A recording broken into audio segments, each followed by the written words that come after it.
আসসালামু আলাইকুম।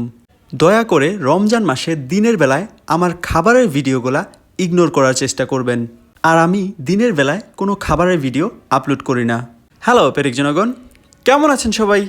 ও আল্লাহ the almighty, Allahu Allah, protect me and guide me, Allahu Allah. একজন মানুষের সব ধরনের খারাপ অভ্যাসগুলা ছেড়ে দেওয়ার জন্য সবচাইতে উত্তম মাস হচ্ছে এই রমজান মাস। কারণ এই মাসটিতে আপনার খারাপ অভ্যাসগুলা ত্যাগ করার জন্য আল্লাহ তো আপনাকে সাহায্য করবেনই, তার সঙ্গে সঙ্গে প্রত্যেকটা মুসলমান আপনাকে সাহায্য করবে। কারণ অনেকেরই এমন হয় যে অন্যের সিগারেট খাওয়া দেখলে নিজেরও সিগারেট খাইতে মন চায়, কিন্তু এই রমজান মাসে সচরাচর জনসম্মুখে কাউকেই ধূমপান করতে দেখা যায় না।